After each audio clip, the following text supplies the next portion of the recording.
You shout out dun sa kabayan no kanina, yung kabaro natin na chef sa ano, sa Culinary Guild, Philippine Culinary Guild. Napanood ko yung video niya. Hindi ko sana gagawin content to eh, pero kasi sablay, hindi maganda. As a leader dapat ipakita mo yung anong klaseng leader ka, hindi yung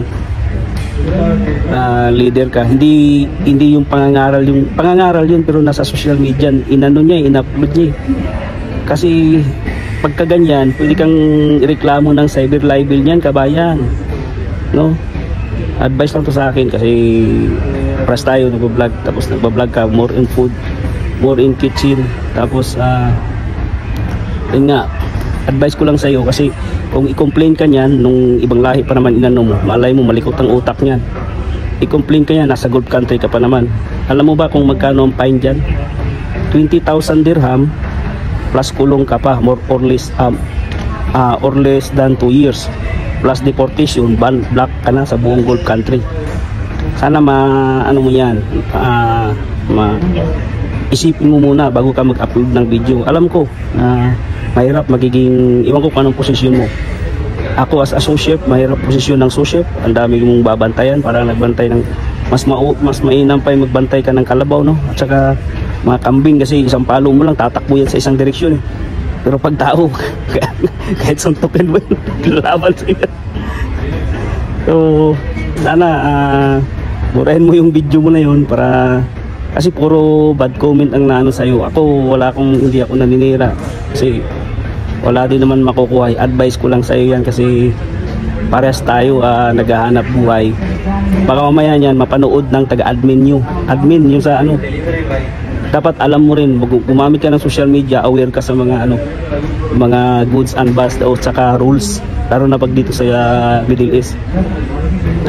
Dito sa UAE marami na nangyari dyan, text, yung mga ano, kahit mag-text ka nga, isa pa, kahit yung sa WhatsApp, itong WhatsApp, mag-ingat rin kayo dyan, mag-text kayo sa staff nyo na day off.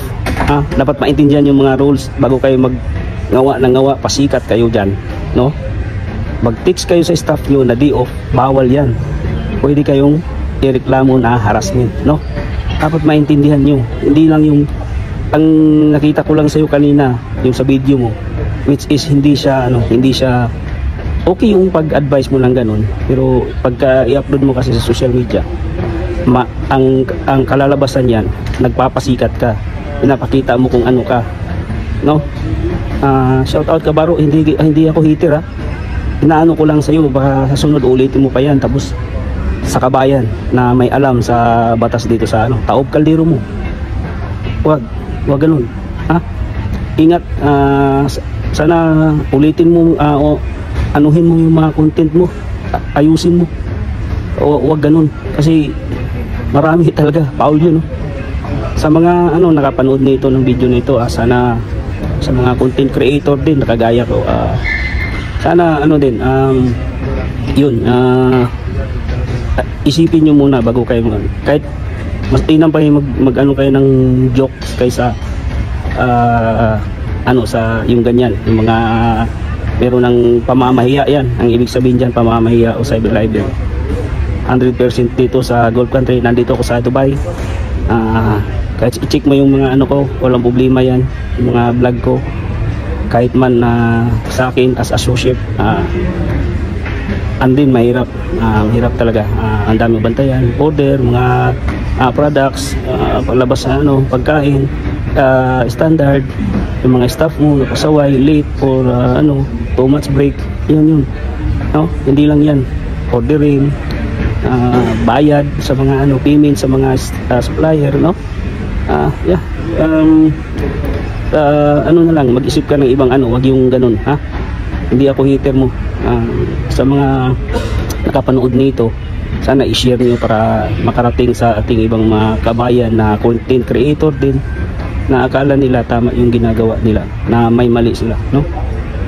Diyan lang po, God bless ating lahat, Filipino chef or cook.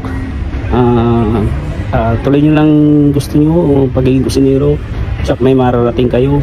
Ako as a before sa construction, din steward, din nagiging sous chef kahit wala akong pinag-aralan. High school lang ako at narating ko tong ano na to dahil sa hindi lang sa hilig, gusto ko lang talaga na gusto ko lang talaga yung trabaho. Yun lang. Salamat pa share sa video at paki-like ng page. Thank you so much.